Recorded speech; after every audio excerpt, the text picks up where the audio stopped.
مفتی صاحب، اکثر ہمارے علماء کہتے ہیں کہ جو چار مسلک ہیں ہمارے، چار بڑے امام جو ہیں، امام ابو حنیفہ اور باقی تین، تو ان میں سے کسی ایک کا چناؤ کرو اور اسی کے اوپر جو ہے اپنے سارے مسائل اور اپنی زندگی گزارو. تو اگر کوئی شخص جو ہے وہ ان چاروں کو فالو کرتا ہے اور ہر مسئلے پہ چاروں کی رائے سنے اور جس کی دلیل اس سے مضبوط لگے اس کو وہ فالو کرے، تو اس میں کوئی حرج ہے؟ چاروں میں سے جس کی دلیل اس کو مضبوط لگے. عوام جو ہے نا، عوام ایک عامی آدمی جو ان مجتہدین کے مقام کو نہیں پہنچا، اس عامی آدمی کا یہ کہنا کہ مجھے اس میں ان کی دلیل صحیح لگ رہی ہے، یہ کہنا ہی کالعدم ہے. یعنی ایک ایسا ہے جیسے ایک پلمبر یا ایک میکینک جو ہے، وہ ایک ڈاکٹروں میں سے دو ڈاکٹروں کی رائے میں فیصلہ کر رہا ہو جو بڑے محقق ہیں، جس مسئلے میں وہ دو ڈاکٹر متفق نہ ہو سکیں، اور وہ امپائر بن کے کہہ رہا ہو کہ ایکچولی یہ جو ڈاکٹر ہے نا یہ زیادہ صحیح کہہ رہا ہے، تو یہ اپنی اوقات سے بہت بڑی بھی بات ہوگی. یہ جو چاروں اماموں ہیں یہ تابعین تبع تابعین کے دور کے ہیں، بہت بڑا مقام ہے ان کا. آپ ان کی سیرت پڑھیں، ان کے پاس احادیث بھی تھیں، اور ان کے پاس حدیثیں ایسے نہیں ہیں جیسے ہمارے پاس کہ لمبی لمبی سندیں. کسی کے پاس 2-3 سندوں کے ساتھ نبی تک حدیث پہنچتی تھی، کسی کے پاس 2 سندوں کے ساتھ، اور یہ صحابہ تابعین تبع تابعین کو نمازیں پڑھتے ہوئے دیکھ رہے تھے. یعنی جتنے بھی چاروں یہ جو ائمہ ہے نا، امام حنیفہ کوفہ تھا حضرت علی رضی اللہ تعالیٰ عنہ کی خلافت کا مرکز، اور عبداللہ بن مسعود کا. قرآن کا علم، حدیث کا علم کوفہ میں بہت زیادہ تھا. آپ جتنے محدثین دیکھیں گے جب وہ حدیث نقل کرتے ہیں تو زیادہ تر اس میں راوی کوفہ کے ہوتے ہیں. امام بخاری کہتے ہیں میں حدیث کا علم حاصل کرنے کے لیے دمشق اتنی دفعہ گیا، مدینہ اتنی دفعہ گیا، فلاں جگہ اتنی دفعہ، کوفہ اتنی دفعہ گیا کہ میں شمار نہیں کر سکتا. تو علم کا مرکز ہے، صحابہ تابعین تبع تابعین نمازیں پڑھ رہے ہیں. تو ان ائمہ نے، ان کا علم جو ہے مشاہدے پر مبنی ہے، ان کے لیے حدیث کے صحیح اور ضعیف ہونے کا فیصلہ کرنا بہت آسان تھا. پھر امام شافعی رحمہ اللہ تعالیٰ، وہ امام حنیفہ کے شاگرد، امام محمد کے شاگرد ہیں، تو ان کا بھی 2-3 سلسلوں کے بعد جا کے سلسلہ مل جاتا ہے رسول اللہ صلی اللہ علیہ وسلم تک. اور قریشی ہاشمی بھی ہیں امام شافعی. امام احمد بن حنبل امام شافعی کے شاگرد ہیں، امام مالک ان تینوں کے استاذ ہیں، اور تابعین کو دیکھ رہے ہیں اپنی آنکھوں سے امام مالک. تو یہ اتنا مضبوط ان لوگوں کے پاس علم تھا، اور ان کے پاس احادیث تھیں، 1-2 سندوں کے ساتھ ان کے پاس حدیث پہنچ رہی تھیں. انہوں نے بحث مباحثہ کر کے جو جن مسائل پر اتفاق ہونا تو ان پر اتفاق ہو گیا. اب جن مسائل میں اختلاف ہوا ہے نا، تو ایک عقل کی بات یہ ہے کہ اتنے بڑے ائمہ جن مسائل میں اتفاق نہ کر سکے تو اس کو اختلافی ہی چھوڑ دینا چاہیے. اس میں یہ کہنا کہ ایک عامی آدمی 15ویں صدی کا بندہ اٹھ کے یہ کہے گا کہ اس میں فلاں کی رائے صحیح ہے، فلاں کی رائے صحیح نہیں ہے، یہ کہنے کا اعتبار نہیں ہے. تو اس لیے اس کا نقصان یہ ہوگا کہ ایک عام شخص جب اٹھے گا نا، تو میں جیسے ایک واقعہ سناتا ہوں نا، ایک اہل حدیث کا میرے پاس فون آیا. بعض مسائل ایسے ہیں جو واقعات سنانے سے حل ہو جاتے ہیں. ایک اہل حدیث کا میرے پاس فون آیا اور کہنے لگا کہ میں ایک لڑکی سے نکاح کرنا چاہتا ہوں، اس کے ابا راضی نہیں ہے. لاہور سے فون آیا. مجھے لگا کہ یار یہ اہل حدیث ہے. میں نے کہا آپ کس مسلک کو فالو کرتے ہیں؟ آپ اہل حدیث ہیں؟ کہتے ہیں ہاں میں اہل حدیث ہوں. تو میں نے کہا اہل حدیث کیا ایسا نہیں ہوتا. وہ اس حدیث سے استدلال کرتے ہیں ایما امرأۃ نکحت بغیر اذن ولیھا فنکاحھا باطل باطل باطل. وہ کہتے ہیں بھائی نکاح باطل ہے تو آپ نہیں کر سکتے. کہہ رہے ہیں اہل حدیث میں قرآن حدیث کو مانتا ہوں. یہ ہوگا فیوچر میں. ہر آدمی اپنی خواہشات کی خاطر کبھی ابو حنیفہ کے قول کو لے رہا ہوگا، کبھی شافعی کے قول کو لے رہا ہوگا. یعنی اس کی ایک ایسی مثال ہے، امام ابن تیمیہ نے بڑی پیاری مثال لکھی ہے کہ امام شافعی کی رائے یہ ہے کہ اگر گواہ نکاح میں عادل نہیں ہے، یعنی پرہیزگار گواہ نہیں ہے، تو نکاح ہی منعقد نہیں ہوتا. وہ 2 گواہ جو نکاح میں ہونے چاہیے نیک پرہیزگار ہونے چاہیے. تو ایک آدمی نے شادی کی اور اس نے کہا چونکہ امام حنیفہ کے نزدیک عادل ہونا شرط نہیں ہے، چرسی ہیروئنچی بھی چلتے ہیں گواہ میں، مسلمان ہونا بس ضروری ہے. چرسی ہیروئنچی گواہ لا کے بٹھا دیے اور نکاح ہو گیا. اب کل کیا ہوتا ہے، وہ 3 طلاقیں دے دیتا ہے. اب 3 طلاقیں دے دی ہیں تو اب دوبارہ نکاح نہیں کر سکتا، نہ امام شافعی کے نزدیک کر سکتا ہے نہ ابو حنیفہ کے نزدیک.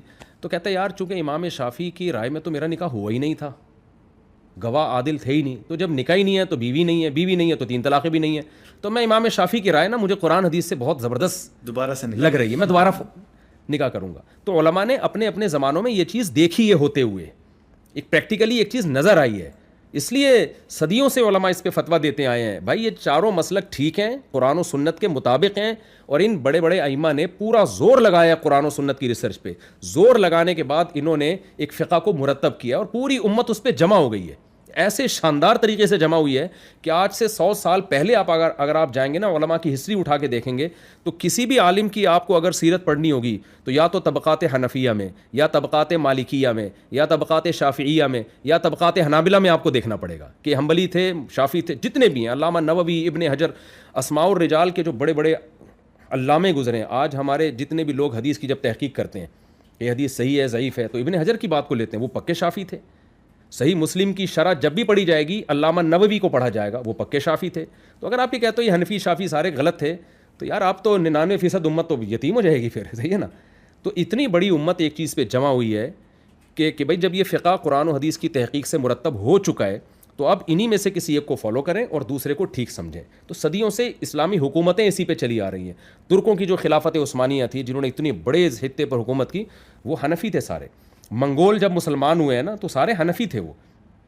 اور ہمارے یہاں جتنے بھی لوگ اہل حدیث آپ کو ملیں گے 2-3 باپ دادا سے اوپر جا کے وہ بھی سارے حنفی تھے.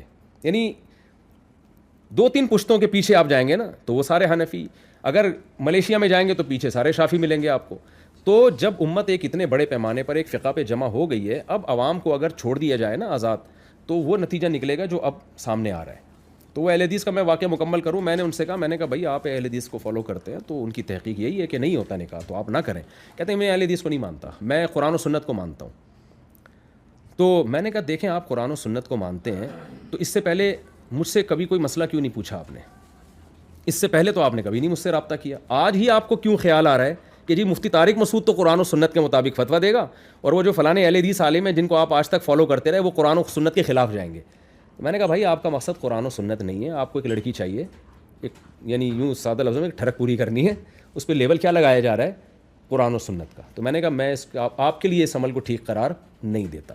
تو میں تو اہل حدیثوں کو بھی بولتا ہوں کہ یار آپ اگر اہل نہیں بنتے حنفی، فقہ حنفی کو فالو نہیں کرتے، شافعی کو فالو نہیں کرتے تو کوئی بات نہیں، آپ ایک 5واں فقہ نکال لو. آپ قرآن و سنت سے مسائل نکال کے نا، جیسے فقہ حنفی میں آپ کو ملے گا کتاب الطہارہ، کتاب الوضو سے لے کر سارے حکام کتاب الحدود تک، تو آپ بھی ایک ایسی کتاب لکھو. ہم جہاں 4 کو برحق سمجھتے ہیں ہم 5ویں کے بھی صحیح ہونے کا ہم کہتے ہیں بھائی چلو ادھر نہیں تو ادھر چلے جاؤ. لیکن آپ کا کوئی فقہ مرتب ہی نہیں ہے، آپ کہتے ہیں ہم ڈائریکٹ قرآن و سنت کو فالو کرتے ہیں. بھائی آپ کریں فالو لیکن اس کو ریٹن فارم میں تو لے کر آئے نا. کوئی لا دنیا میں ریٹن فارم کے بغیر چل سکتا ہے کیا؟ یہ لوگ کہتے ہیں صحابہ کیسے چلتے تھے. بھائی صحابہ کے دور میں تو حدیث بھی مرتب نہیں تھی، حدیث بھی ریٹن فارم میں تھوڑی تھی، وہ تو حدثنی فلان سے چلتے تھے. بعد میں اس کی ضرورت پڑی ہے. بھائی ریٹن میں ہونا چاہیے تاکہ لوگ بے لگام اونٹ کی طرح آوارہ گردی نہ کریں قرآن و سنت کے نام پہ. تو آپ ریٹن میں لے کر تو آئے نا. لیکن اب نہیں ہو سکتا ایسے، کیونکہ اہل حدیثوں میں بھی مسائل میں اتنا اختلاف ہے. جب یہ ایک مرتب کریں گے فقہ تو اتفاق نہیں ہو پائے گا اس میں. لہذا یہ ان کے مدارس میں بھی ہماری ہی کتابیں پڑھائی جاتی ہیں. یا تو فقہ حنبلی پڑھا رہے ہوں گے یا فقہ حنفی پڑھا رہے ہوں گے. ایک اہل حدیث عالم ہے میرے دوست ہیں، میں نے ان سے پوچھا، میں نے کہا آپ اپنے مدارس میں کیا پڑھاتے ہیں؟ فقہ کی کتاب یا قرآن و سنت سے جو مسائل ہیں وہ تو فقہ میں ہی مرتب ہو کے لکھے ہیں نا. تو نے کہا ہم قدوری پڑھاتے ہیں لیکن تنقیدی نظر سے. فقہ حنفی کی مشہور کتاب ہے ہدایہ پڑھاتے ہیں تنقیدی. میں نے کہا دیکھیں جس نصاب کی ابتدا ہی تنقید سے ہو رہی ہے نا اس سے تو پھر تنقیدی لوگ پیدا ہوں گے. کبھی بھی ایسا نہیں ہوتا. مثال کے طور پر ہم مدارس میں شیعوں کا نصاب پڑھانا شروع کر دیں اور تنقیدی نظر سے، تو شیعہ کہیں گے پہلے اپنا پڑھاؤ، درمیان میں ہم پہ تنقید کرتے رہنا نا. ٹھیک ہے. تو میں نے کہا بھئی آپ اپنا سلیبس بنائیں تاکہ ہمیں پتہ چلے بھئی یہ اہل حدیث کا متن ہے، ان کے قانون جو قرآن و سنت سے اخذ کیا یہ ان کا لا ہے، متن ہے یہ. پھر اس میں بیچ میں آپ کو لگے کہ حناف کیا یہاں قول ضعیف ہے تو آپ اس پہ تبصرہ کرتے رہیں. لیکن ایک چیز آپ کے پاس ہو جو اب تک ہے نہیں. تو امت کو بے لگام ہونے سے بچانے کے لیے یہ ضروری ہے کہ جو صدیوں سے فقہ مرتب ہوتا چلا آیا ہے اسی میں سے کسی ایک کو فالو کیا جائے، اس کا پابند بنایا جائے ان کو. ادروائز یہ قرآن و سنت کے نام پہ جو بیڑا غرق ہوگا نا، کیونکہ ایسی اکائیاں وجود میں آئیں گی. اب دیکھیں سعودی عرب میں جب تک فقہ حنبلی تھا صحیح چل رہا تھا. اب جب فقہ حنبلی وہاں سے آہستہ آہستہ ختم ہو رہا ہے تو وہاں بھی لبرل قسم کے مفتی آ رہے ہیں، قرآن و سنت کے نام پہ کچھ بھی لوگوں کو بتا دیتے ہیں وہ، اور سب چیزیں ٹھیک ہوتی جا رہی ہیں، جائز ہوتی جا رہی ہیں. تو یہ ضروری ہے اس کے لیے کہ پابند بنایا جائے. لوگ کہتے ہیں اس کی دلیل کیا ہے کہ ابو حنیفہ کو فالو کرنا ہے. دیکھیں یہ ایسے ہی ہے جیسے حضرت عثمان نے جب مصحف عثمانی مرتب کیا نا پوری امت جمع ہو گئی، تو اب کوئی کہے کہ اس کی دلیل کیا مصحف عثمانی کو ماننا ہے، تو یہ ایک فضول قسم کا سوال ہوگا. بھائی جب پوری امت مصحف عثمانی حضرت عثمان کے جمع کردہ قرآن پہ جمع ہو گئی اور اس میں اتحاد ہے، تو اسی طرح جب پوری امت ان چاروں فقہ پہ جمع ہو گئی ہے تو اب لوگوں کو اس سے ہٹایا نہ جائے. ہاں یہ ضرور ہے کہ لوگ کہتے ہیں ابو حنیفہ کا فلاں قول قرآن و سنت کے خلاف ہے، تو ہم قرآن و سنت کے خلاف میں ابو حنیفہ کے قول کو کیوں لیں؟ یہ بہت امپورٹنٹ سوال ہے, اس کا جواب سنیے گا. واقعی بعض دفعہ ایسا ہوتا ہے کہ صحیح حدیث ایک طرف ہوتی ہے, امام ابو حنیفہ کا قول ایک طرف ہوتا ہے, لیکن ایسا بہت کم ہے. اور جہاں ایسا ہوا ہے تو فقہ حنفی آج نہیں وجود میں آیا, 1300 سال پہلے مرتب ہوا ہے, تو اسی وقت کے مشائخ نے اس میں امام ابو حنیفہ کے قول کو چھوڑ دیا ہے اور صاحبین کے قول پہ فتویٰ دیا ہے.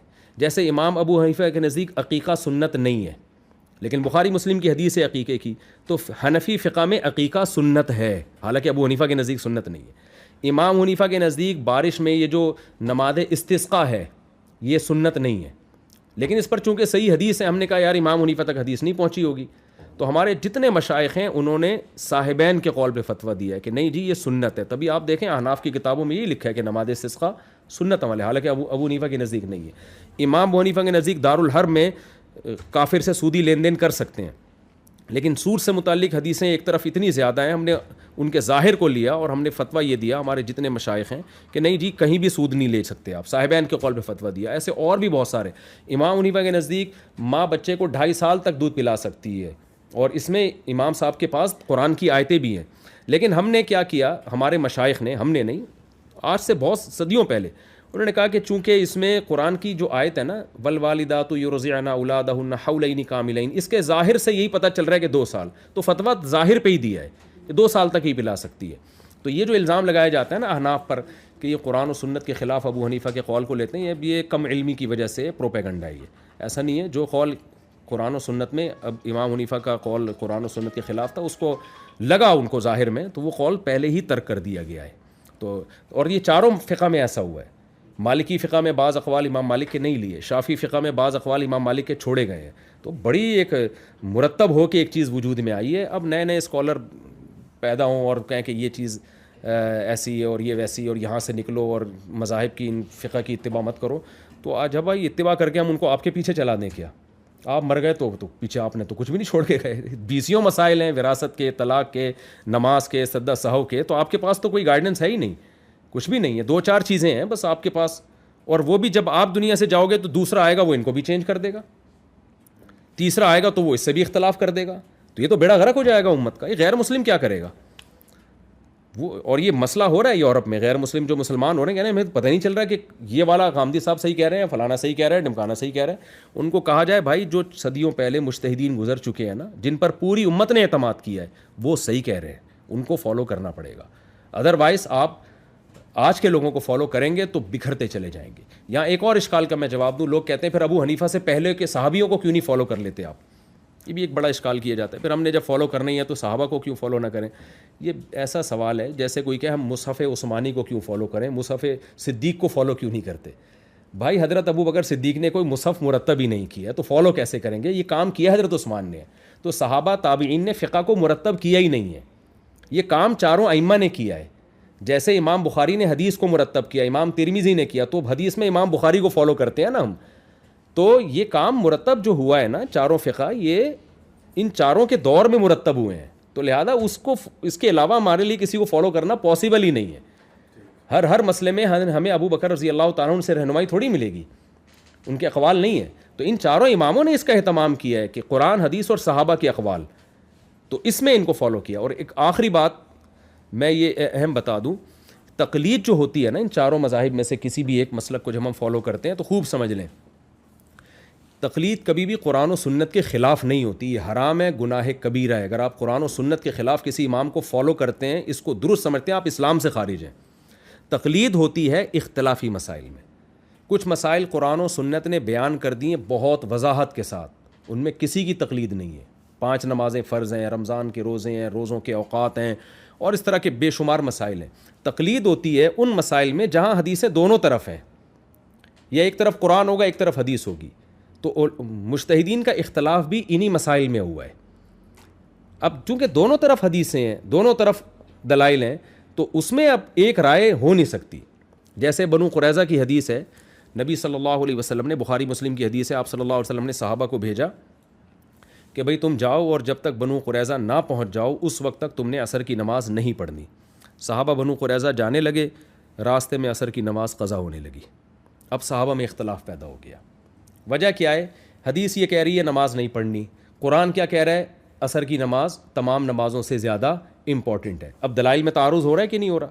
بعض صحابہ نے کہا بھائی ہم نے تو نبی کی حدیث کو دیکھنا ہے کہ نبی نے تو ہمیں کہا ہے کہ نہیں پڑھنی. دوسرے صحابہ نے کہا بھائی حدیث کا مطلب یہ نہیں ہے, نبی کوئی عالم الغیب تو نہیں ہے نا کہ ان کو پتہ ہو کہ آپ نماز قضا ہو جائے گی. آپ صلی اللہ علیہ وسلم تو یہ سمجھ رہے تھے کہ مقام پہ پہنچ کے, تو ان کا مقصد حدیث کو رد کرنا نہیں ہے, قرآن کی آیت کی وجہ سے ہی حدیث میں تعویل کر رہے ہیں. تو جن کا خیال یہ تھا کہ پڑھنی ہے انہوں نے پڑھ لی, جن کا خیال یہ تھا نہیں پڑھنی انہوں نے نہیں پڑھی. دونوں حدیث کو فالو کر رہے ہیں, لیکن حدیثوں کی تشریح دونوں کی نظر میں الگ الگ ہے. تو نبی نے کسی کو بھی ملامت نہیں کی. تو چاروں اماموں میں جو اختلاف ہوا ہے نا, ان مسائل میں اختلاف ہوا ہے جہاں دلائل دونوں طرف تھے. تو ایک نے ایک حدیث کو لیا دوسرے میں تعویل کی, دوسرے نے دوسری کو لیا پہلی میں تعویل کی.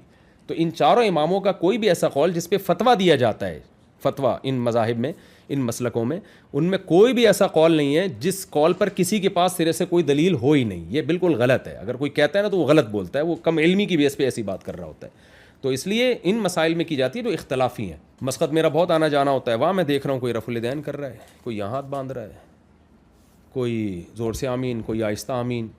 مجال ہے کوئی کسی کو چھیڑے.